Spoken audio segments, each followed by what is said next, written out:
Hi, I'm Courtney Eckerly here at Marketing Sherpa Summit 2016 in Las Vegas, and with me is Bart Thornburg, who is the Senior Manager of Email Marketing at WeddingWire. Welcome. Thank you. Thank you. So in your session yesterday, you talked about how, like most marketers, you took those 4 little social media icons and threw them into your email, because that's what you're supposed to do, but the problem was nobody ever clicked on them. Yeah, so when we first started doing that, and that made sense, that was the best practice when social media first came around. But we never kind of looked back at it and did a reality check to see if that still made sense and to see if that was still working. And since then, the email channel has progressed and evolved. The inbox has evolved. Our customers have evolved, and so have email marketers, really. And so we're no longer just kind of so it's not batch and blast anymore. All of our emails, we're sending it to a specific subscriber for a specific reason. And actually, I kind of view it as a failure for that email if they do click on anything but my main CTA, right? That was the point of sending the email. So it really, at the end of the day, we found out that no one was clicking it, and actually threw up this stat that in the last 24 million sends that we've done, we've had 0 clicks on the Pinterest icon in our email template. So it's kind of become a fixture in the template, and so people's eyes just kind of move right past it, I think, and there's not a clear value proposition for clicking on it anyway. So what did you decide to do with that information? How did you decide to re-engage your subscribers? Yeah, so for starters, we've removed it, so it's no longer in our emails. But we wanted to take a look at it and see, where are our users on social? And what are they doing there? And so we zeroed in on Pinterest.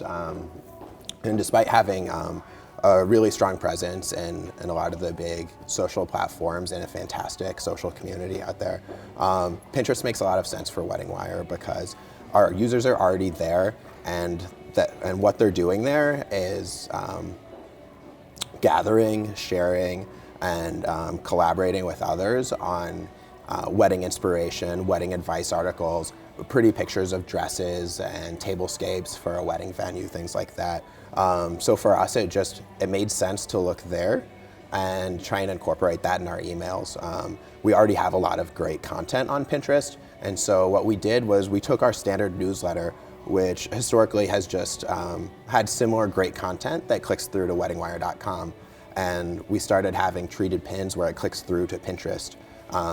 And by doing that and having a specific call to action in our newsletters to go over and consume content on Pinterest, our users were happy to do it. They really just wanted the great content. And they were happy to click through to Pinterest at the same rate that they were happy to click through to weddingwire.com. And when they go to Pinterest, we were seeing a lot of repins and a lot of new followers as well.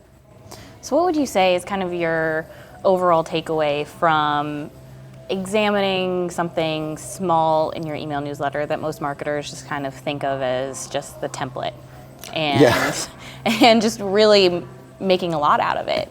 Yeah, I mean, the first step is hard because, again, I mean, I kind of asked that question of like, what else have I missed, right? If this is something that's just been sitting there in our emails for years without anyone kind of giving it a second guess. So for starters, it's kind of challenge everything, test everything, assume nothing.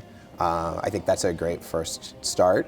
And then for us, just going back to some core email marketing principles, just because we're trying to get people to go cross-channel and bring in social, that shouldn't be that scary. A lot of the same principles apply.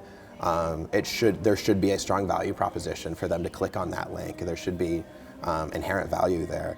And it should be low friction. It should be easy for them to execute and easy for them to find in the email.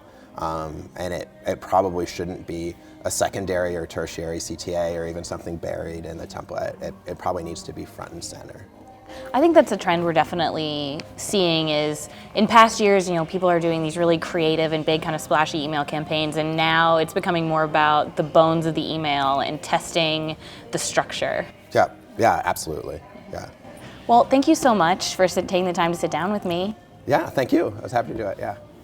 And if you would like to see more content, please go to marketingsherpa.com.